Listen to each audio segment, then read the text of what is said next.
So, Superman and Lois Season 2 finale is here, or has arrived, or has already aired, shall I say, and today we are doing the breakdown to a little bit of a controversial episode I'm seeing online, and that is mainly because of the Arrowverse takeaway, and we'll get into that, and my opinion might surprise some of you, but there is definitely some weird stuff going on there that, of course, we're going to get into, and overall with this finale, would really appreciate a like on the video. As always, I know YouTubers ask you to do this all the time, but it really does go 1,000 miles in the right direction to helping me get out there a bit more in the mystifying algorithm. So really appreciate each and every one of you who takes 2 seconds on your phone or your TV. I have no idea why my flash is on to do that. It helps out a bunch. So at the beginning, Ali was obviously merging the Earths. We picked up right at the end of last episode. We had Chrissy somewhat making a bit of a speech with the DoD's permission, and they succeeded with telling the truth, as we know, a big message of this season that is echoed throughout various different storylines. Lana, Lois, the boys, even Sarah and Jordan's relationship. But swiftly going throughout this, Natalie was using this tablet to try and locate her dad, find out more on the merging side of things. She doesn't want a repeat of her mum. That is when Tal-Ro was transported here. That one kind of confused me a little bit. Like, I mean, I know you can disappear into the other Earth. Don't get me wrong. And maybe, you know, as I always say, candidly here, if I'm missing something, do feel free to correct me. But yeah, you can teleport to the other Earth, but I didn't know that you can teleport from different locations on Clark and Lois's Earth. Do you know what I mean? Because that's the way they at least proposed it. Now, I was looking forward to Tal-Ro's involvement in this episode. I'm a big fan of not only the actor in this show, but the character. The arc has been quite satisfying going throughout the first couple of seasons. Shooting forward, they're now back on their Earth again, but Lois has disappeared for, I guess, kind of the rest of the episode, to be honest. And then Bizarro Lois appears to Clark and the others. I really don't know what the point of that was, because maybe my brain is going weird right now, but did she do anything? I would have liked to have seen, there's a few things I would have liked to have seen this episode, and we will get to that. And I understand with so much limited time on TV, you know, you need to kind of tackle what you can. Sometimes that leads to adverse effects of like rushing moments, or things just need to be done without so much explanation as what you may have liked with certain things. But then I just argue that it could be paced and written better with more thought into certain scenes. So with this Lois, I think I kept expecting things. Not that I thought she would play a pivotal role, but I kept expecting some kind of moment. Maybe she would go see her inverse Jonathan or something like that, but no, she was just kind of creeping in the background there. Honestly, guys, not a big deal there. I'm just saying would have been cool to have seen something of substance from that Lois. And this is where we have Tal-Ro saying, well, brother, we aren't gonna stop her. I am. And Clark rightfully says, you know, she nearly killed me, Tal. You alone isn't going to be enough. He says, well, what other choice do we have? For years, I've watched you do things no other hero is capable of. I thought Superman was the only hero on this Earth. Again, by the way, not a dunk. It just occurred to me there and then. By the way, for years, I've watched you do things no other hero is capable of. I guess you could count Steel in that, but he says years. So, you know, I guess that adds to a little bit of the drama with the Arrowverse situation, because apparently Superman is the only hero. But I need to stay on point here. He goes on to say, rather inspired me to give it a go myself. I really like that. Again, big fan of Tal-Ro and his little redemption arc here. Especially when you have lines from him saying, you know, I'm not fighting for the world, Cal. I'm fighting for you. You and your family, you know, on this planet is the only thing that matters to me. But my big issue is, guys, and I know from certain defenses that some people might say, but what other choice do they have, you know, in this situation? But I still argue what was done here, just I don't like the execution of it personally, because for a matter of fact, we know that Ali can drain Kryptonians. We know what happened to our Superman. Ali just needs to look at you and you'll be dead. He acknowledges basically it's kind of a foolish plan, and then flies up, starts getting killed. I kept thinking, but what was the point? I know some people can say, but you know, you have no other choice, but then I just argue maybe you can, I know like you're on a pressure of time, but you should think of something more elaborate than what we know Superman did before, and thus literally died because he flatlined, than to go up there and do the same thing Superman did. and result in you also just about to flatline. Because then this led to a situation of where Jordan says, Dad, I can hear him screaming and, it's like he's gonna die. And he says, you help, you get Tal out of there. And I just argue, again, from a writing perspective, this is just could have all been avoided because A, it was practically guaranteed Tal was gonna fail. If that was basically something you could predict, which isn't hard to predict because Superman went through the same thing and almost died, well then that would have avoided you then, okay, if we knew he was basically probably going to die facing Ali, we wouldn't need to send Jordan up, and now Jordan goes up there, granted that it was written that he kind of went into her. By the way, I'm a fan of how it looked. This all looked cool. Like Jordan going to space, hell yeah, I'm a fan of that. But he could have also got zapped. Now, obviously, it was written in such a way where he saved his uncle. I loved seeing him fly and catch his uncle and everything like that. But it put his life in danger. For some people, I know this is going to be too nitpicky, but from a writing perspective, all I see is that this happened to Superman. Hey, I'm going to go up there. And then when I come back down, by the way, he says, it was foolish of me. It's just like, well, no shit. I ultimately feel like that could have been avoided, and as a result, since it wasn't, Clark gave his son permission to go up there, and Ali could have just, with the other hand, whammied him. It's just, it was written on a piece of paper that it didn't happen. Fair enough, but as a result, Jordan has plot armor, and I just overall, again, from a very critical perspective, this wasn't really that great. Anyway, though, at least Tal-Rho, and they acknowledged it in the writing, that I was foolish to face her. No one can defeat whatever this thing has become. And that's where we have like this kind of zoom in to Clark saying, you're wrong, Tal. There is one person who could stop her. And he's like, pray tell who that might be. And it's like, me. And now I'm left thinking, if Clark did think this, well, isn't it more Superman in this moment to have not let his brother, Tal-Rho, basically know he's going to die, doing the same thing Clark did a few episodes ago that we just went over, and then sending and granting his son to go up there and risk him dying, which arguably, by the way, was more than a 50-50 odds chance that Ali would have killed him, just if we're looking at it on a piece of paper. And so Superman says this in this moment, and it's meant to be like a cool moment, but all I'm left thinking is, isn't it more Superman to like say, hey, instead of letting my brother risk himself, and instead of letting my son risk himself saving my brother and his uncle, there is still one person who could stop it. Don't worry, you don't need to do that. I'm gonna do it. And go do the sun thing. And this is where I have a little bit of issues with this, albeit I can be slightly forgiving with regards to the sense that it has in an odd way, because I'm a bit of both sides on the fence here. So I would have liked some writing to be involved where maybe before Natalie flew away and stuff like that, they ran past the plan with her before anyone says, oh, but they're under so much pressure with time. They could have fit that in. It's like writing like this could be helpful. We have Tal-Rho being like, you can't be serious. And he's like, well, it worked for you. He's like, because I was the Eradicator. Even then, it took weeks of me, floating around the sun, outstretched before it to make that work. And that's when Clark says, which is why you're gonna throw me into it. And this is the line that kind of got me, I think. Even though I think it is a Superman thing to do if it's like all you have left to do, which is why I'm okay with this aspect. He says, I know it sounds crazy, but when we were at the fortress, I'm pretty sure that's what my mum was on about. And I'm just like, she could have been on about anything. Kind of anything. Jordan's like, pretty sure? And I'm like, yeah, damn straight. Again, the reason why I give this one the benefit of the doubt is because, his cells are completely desaturated. His Kryptonian nerves, if you will, are 0%, 0.1% out of 100% saturated with powers. So there is logic there, and we've been saying it for a little while now that the sun could maybe recharge it, but I do think it's a leap to just say, yeah, I think that's what my mum was on about and a big gamble, but I do agree with the defense that I'm already predicting some fans will say, well, this is a Superman thing to do. If it's the only idea he can think of, then he will do it. But I think the thing that rubs me slightly the wrong way, even with the time pressure that they had with the Earths merging, is that there wasn't really any thought into this. In terms of he not only has to be next to the sun, he has to like bathe in the sun, take a bath. So again, with my good faith criticism here is that a line even from Natalie doing like a diagnostic kind of scan where she's like, it's possible, but it might get you killed, reiterating what his mum said, saying that if you do this, it could supercharge your cells, but Clark, you have to know that this is etc, etc.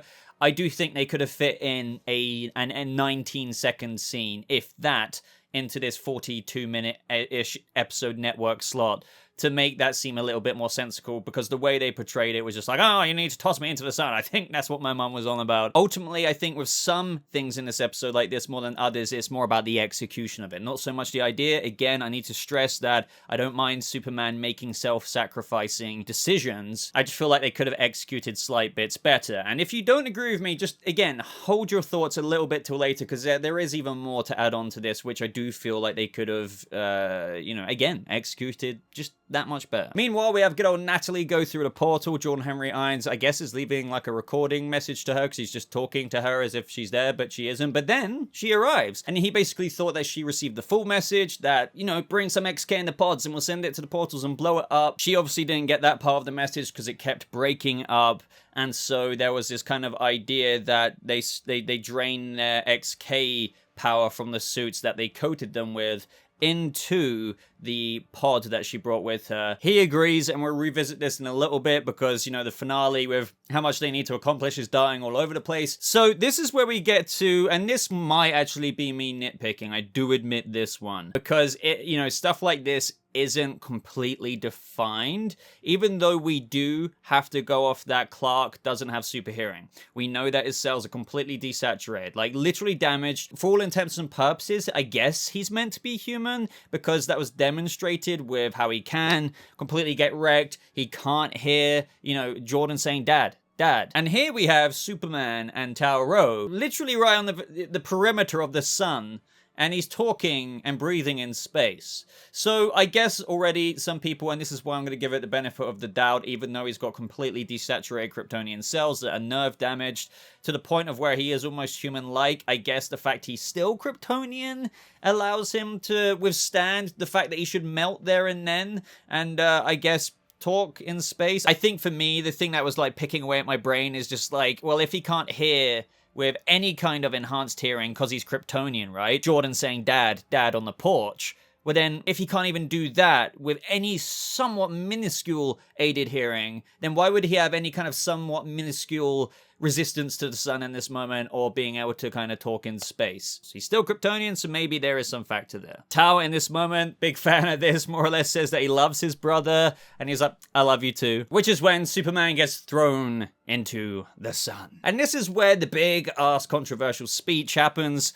from General Lane, basically solidifying where Superman and Lois is at. Now, the showrunners are saying one thing, and the fans are not forgetting certain other things. And there is evidence for both sides here. This is the interesting thing. And I'm not outright calling Todd Helbing, the showrunner, a liar, but showrunners do like to not always be mega transparent, or I guess outright truthful with explanations, which is where, despite anyone before they mention, yeah, but Todd Helbing said this in the finale question interview, well, there's things to completely contradict what Todd Helbing said, plus what they've said in the past. So we're just going to go into a little mini segment about what it means now that Superman and Lois is not on Earth Prime. Technically, it's in the Arrowverse. It's just on a different Earth. Yes, there are other Earths after Crisis. Don't forget that they labeled Titans, Doom Patrol, Earth Prime. Earth 2 was the one that Stargirl is on. Essentially, 110% the show is backpedaling here, because after Crisis on Infinite Earths, very, very, very quick recap here, with the montage between different characters. If you remember, at the end of Crisis, we saw Superman flying, and then we had Lois ring up about the boys, and Clark was like, boys? Basically, Crisis changed these two characters, Lois and Clark's past, so that they went from a baby, just as the crossover was starting, to having babies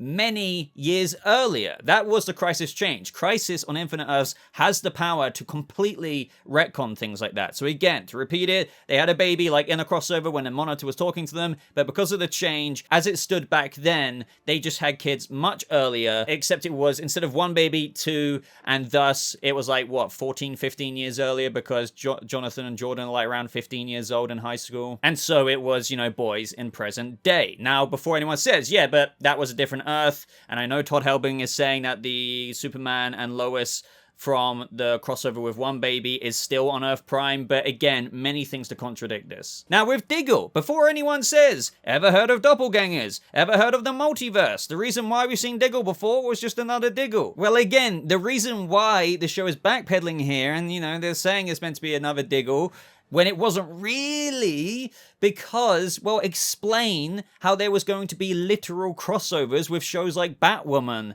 before. Unless you're telling me that the crossovers that were planned between Superman and Lois and other shows like Batwoman were meant to be different versions of the shows like Batwoman crossing over with the different version of Superman and Lois in Superman and Lois. If you're still with me there, no. Like, basically, they were going to do crossovers, but times have changed. I'm about to get into that explanation, and now, again, they're backpedaling. Granted, though, they have kind of kept things ambiguous throughout the first couple of seasons, albeit at the same time, also have acknowledged that it's in the Arrowverse at times as well. Todd Helbing has even said that a photo of Kara, Supergirl, almost made it into an episode before of Superman and Lois. So yeah, essentially like her in a frame. Again, you could just say, oh yeah, but multiverse, doppelgangers. This is a different Superman and Lois, so a different Kara. But again, I bring up the crossover thing and whatnot. We've even had Diggle reference Oliver, but I know some people are going to say yes, but on this version of Superman and Lois shows Earth, which isn't on Earth Prime, as it stands now, basically, Diggle lost Oliver there as well. But then, again, in combination with, I keep slapping back, but they were going to do a crossover, we've even had social media pages where Natalie, I think this was in the first episode or second episode, so this was on Twitter, it's hard being the new kid on Earth Prime, tune in to Superman and Lois, etc, etc, etc. So I'm telling you guys, they weren't mega sure properly, but they were doing, like, in terms of, like, involvement in the Arrowverse, but they were like, sure, we'll bring in Diggle from time to time earlier on. They didn't want to mega acknowledge the Arrowverse because I don't freaking blame them. We're about to get to my thoughts on this not being on Earth Prime overall. Because the Arrowverse quality up until Superman and Lois, you know, has gone to shit in my opinion. I think kind of a lot of people can agree with that. Not everyone, fair enough, I can't speak for everyone. But in quite a few people's opinions these days, Superman and Lois was a different caliber of quality. So it does stand to reason. And one thing I've thought all along, even though it was on Earth Prime, I don't think they wanted to be mega indulgent to Earth Prime things. And sure, you could say the social media post from like the Natalie thing saying it's hard being the new kid on Earth Prime,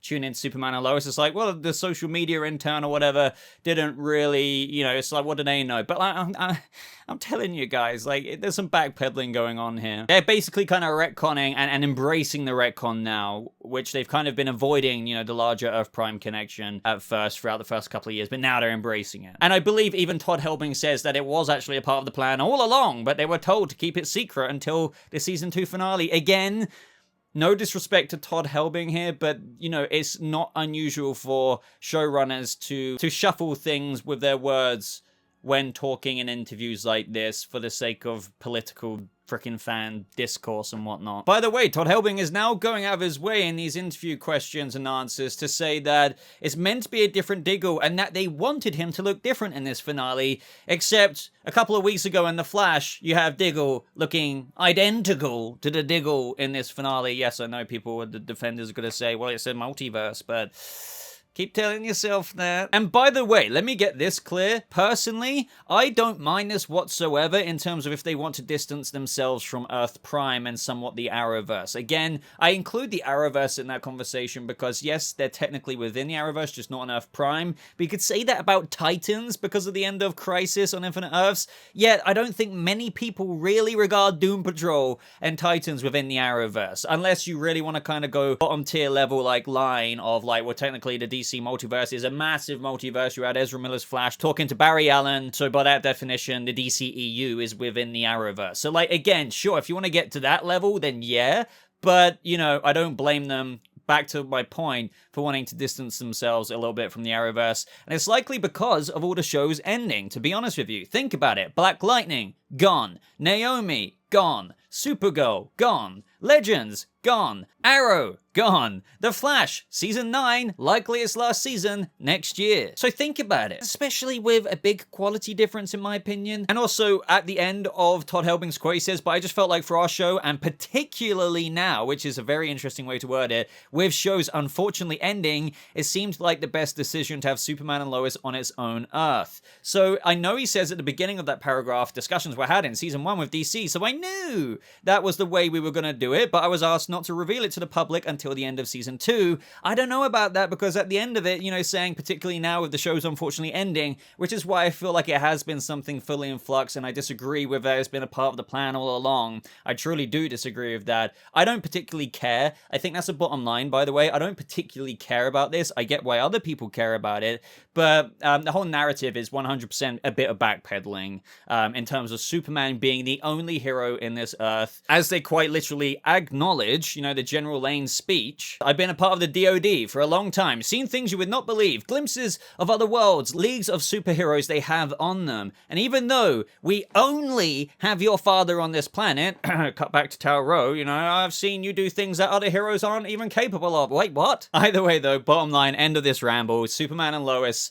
is not on Earth Prime. I do believe within my bones that it was basically on Earth Prime. I do believe during production of season 1 and 2, despite Diggle coming in, they didn't allude to the larger Arrowverse because I don't think they particularly wanted to, because I think they knew they had a better product, but they didn't mind still having Diggle come in, which, may sound contradictory to the point I'm trying to make. But still, if they wanted to acknowledge the larger Arrowverse and other heroes within Earth Prime, they could have. So that is something, to be fair, that they do have in their corner here. But now, especially with the show's ending, the Arrowverse of old definitely kind of dying out. I don't think they want to be tied to those shows. I don't blame them. And so, we have Clark in the sun, burning up, screaming, getting supercharged, with flashbacks to his family. But first, we have Natalie and John Henry Irons send it in. It does something to the portals, disrupts them in the way they wanted. It worked. And then we have Ali, and I still find Ali such a hollow villain. I know this just sounds like I'm hating at this point, but I've said this for episodes and episodes. You've disrupted me for the last time, and I'm just like, boo-hoo, what a compelling, scary villain. I don't know. I do feel like I've given valid criticism for that before. I don't feel like we've sympathized or empathized with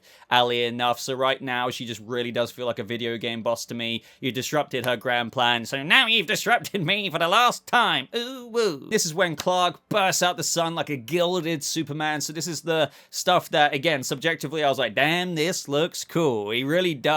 We had a nice moment between Natalie and John Henry Irons, father and daughter words, just before they're basically going to die, but Superman saves them. And I think my only criticism with what I'm about to say is that I don't know how Superman thought this would work. I understand the logic behind recharging his cells, but I would have liked, again, just, something subtly written into communication, like when John Henry Irons and Natalie were rescued. It's like, hey, Clark, maybe the AI said something like, hey, if she absorbs your power and she keeps absorbing it like the parasite she is, it will actually overload her. And I'm not saying that Superman doesn't have brains to think for himself, which is why I'm not super coming down hard on this one at all, because he was just like, go on, take more. And she was taking more, and she got overloaded to the point of where the merging actually reversed and she was separated.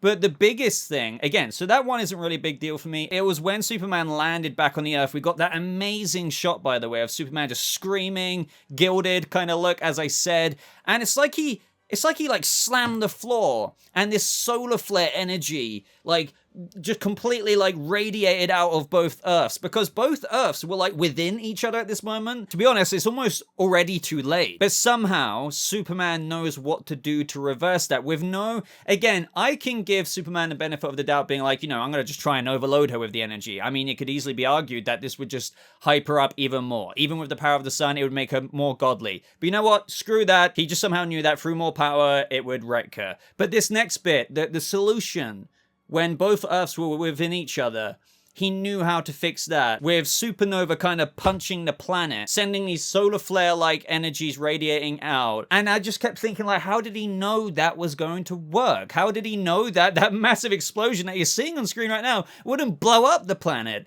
Look, I know some people don't think that deep about it, but when I'm doing a review like this, I have to think critically. Superman can make decisions for himself. I'm completely down with some examples we've seen before with how he prevented the nuclear meltdown, and he has to think on his feet quickly.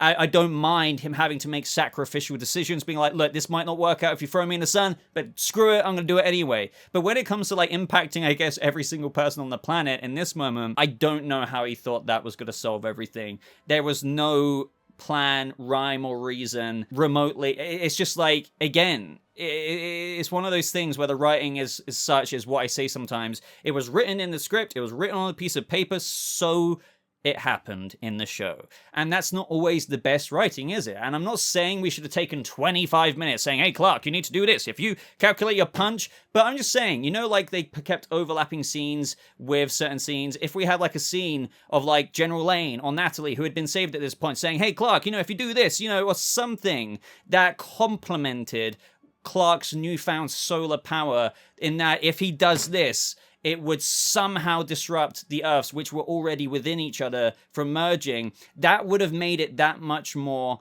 believable and less contrived. But all I have to go off now is like, oh, that was contrived. Just like Superman just knew what to do. So, yeah, I pitched this to you. Imagine if in every episode or big episode of The Flash, Superman and Lois, any big-ass movie, where you just have the hero save the world, universal, potentially ending threat or whatever, just through just doing something. And there's no explanation as to how they got to that, other than maybe some fans saying, well, he's Superman. He's Superman. He can just do it. Like, he just knew how to. It doesn't matter how he knew how to. He just did. Well, okay, maybe that's good enough for you, but I would still call that kind of That's just not great. It's just, I think it is the personification of contrived. I don't mind him being, I know I keep repeating myself, I don't mind him being supercharged and that being a resolution to the problem. I just don't get how he knew how to do it. Those things are important. They really, really are. Because again, imagine any one of your favorite movies where they've kind of got to a point of where they know how to do the thing they need to do, but instead of all of that justification and explanation as to what built them up until that moment to be able to do what they need to do because they know how to do it, they just don't. It goes from like A to Z with saving the day. And I think the writers could have easily implemented that. Again, last word on this is that we had the two characters. It's like they were almost setting them up for this, but they just didn't want to include the scene. Again, for all I know, they were constrained of time, and that's why it felt more contrived than paced to a point of where it was more believable and less contrived. But you had two characters like Natalie and John Henry Irons who were talking to the AI saying, we need to find out, you know, maybe a way to use her energy against her, or whatever they were saying in previous episodes, to a point of where since they scanned Superman or something like that happened, I don't know, that they contacted Clark and said, if you wield it in this way, this should disrupt the planet within the planet, that situation that's going on now, from merging fully. And Clark's like, okay. And he slams it down. But you don't get that. It's just like, I knew how to do it. Then we have the Miracle Day, which was kind of a nice callback, but also, you know, they do like to nail it in again with like our world's hero, really solidifying that Clark is the only hero, unless you count Steel, because he was nationally recognized when Clark was in the inverse world. He was helping out, don't forget. So there technically is more than one hero, but in terms of a superhero, I guess, you know, unless you count Jordan as well, it is just Clark, despite Talro saying, you know, other heroes can't do what you do. Kind of saying that there are other heroes. Chrissy learns about the secret. I don't really mind this, but I'm now just thinking, and this again rings home and hammers in the nail of truth with regards to the secrets and stuff like that this season. Who doesn't really know about the secret at this point, but I do admit, like, the people who know and who should know, it's only going to aid them, and Chrissy is a trustworthy person, so I, again, don't really take issue with that. Sarah speaks to Jordan, you know, basically saying, I understand all this stuff I've learned about your dad. I do wonder if this finale was written around the time where there was massive fan backlash for Sarah not apologizing, in terms of her saying that she's not ashamed, and doubling down with her mum saying, well, if he doesn't forgive you, then he doesn't deserve you. It does make me think, because in this moment, she literally does apologize for when she kissed Aubrey, betraying his trust. I could be wrong about that, but they could have easily written an extra scene in like that. But again, I have no proof of that, but I do wonder if they saw how many people were pissed off about that, which is why they made Sarah apologize. Because the reason why this doesn't feel like a natural thing that was going to happen anyways, because the writers did seem as though not only did they double down with Sarah saying, I'm not ashamed of it, or like what she did, they doubled down with it with her mum as well, which is why I think a lot of people were like, what are you doing, writers, back then? They're basically now saying they're going on a reset, starting from the beginning. He mentions like the first time he got his powers. Now, we do have from Todd Helbing, the showrunner, saying that they're in an interesting spot. They broke up. There was some stuff with Sarah. It's not like they're in a bad spot. And this is the thing that intrigued me, because I assumed that they would get back together now. But he says, but I think they're not going to be together in season 3. But we'll see what happens moving forward after that. But it's like, why not? I mean, I guess in the real world, you could be like, well, they don't have to get back together. But now the secret's out there. I'm pretty sure Jordan would be pretty happy if Sarah got back with him, and what's stopping them? But Todd Helbing here is saying, but I think they're not going to be together in season 3 Period. Like, full stop. So that kind of subverted my expectation there. But, you know, I guess they will. But I don't know what's stopping them. So I don't know what their plan is with that. But apparently they're not going to be together in season 3. But we'll see what happens moving forward after that. So is he talking about season 4 there? I don't know. I was looking forward to a mini Lana and Clark Smallville situation, but I don't know anymore. Lois visits the two alleys. They basically admit that they didn't get whole. There was a moment of joy, but after that, it kind of quickly turns something else, something darker. She's like, why didn't you stop? Why force it on the rest of the world? She basically admits that they couldn't survive that way because we needed others. We can't be alone. I think that's the most substance we actually got out of Allie's personal reasons for anything this whole season, which is, again, why I think she was a very lackluster villain. If they lent into her need for, like, not wanting to be alone earlier on and things like that, granted, that makes you a bit of a psycho for doing what you're gonna do to people, merging them, but at least there's more of a foundation there than what we got all season long with her just being like, merge! Would have liked to have a closing scene with Inverse Jonathan and Inverse Lana. I know they were taken back to the DoD at the end of episode 14, but it's just like they were forgotten about or whatever.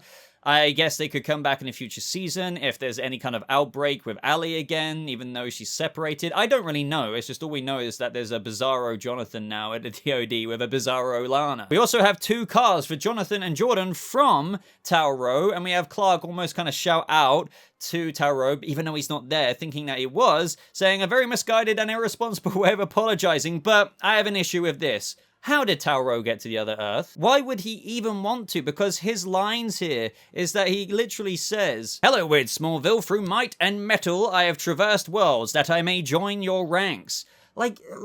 So I know you can say as a defense, and this is a valid one, that sometimes you don't get all the answers right away. They want to reserve it for a future season, but this one doesn't make any sense to me. His most important thing to him, as he was detailing earlier, on this planet is Clark, his brother, and the family. Yet he wanted to join the ranks of the weird Smallville world, knowing that the portals are destroyed and that for all he knows, he can't get back. It doesn't make sense to me. Can he not get back now? Did he make that decision knowing the most important thing to him on the other Earth might not ever be accessible again, knowing that the portals are away now? Does he not want to be within flying distance of his family anymore? You could argue maybe he wants to be on the other world because obviously he's meant to be in a DoD on our Earth, so he wants the freedom of the other world, but again, it's not explained. I don't know, I wasn't a big fan of this one in particular. It was kind of a funny scene, don't get me wrong, but And then we have the season 3 villain set up, the thing that we've been wondering about for quite some time. Diggle meets John Henry Irons, looking exactly identical to the Diggle we saw in The Flash a couple of weeks ago, saying, "Have you heard of Bruno Mannheim?" And he says, "Money laundering, illegal weapons, and human trafficking. On this planet, Bruno Mannheim is the man who killed John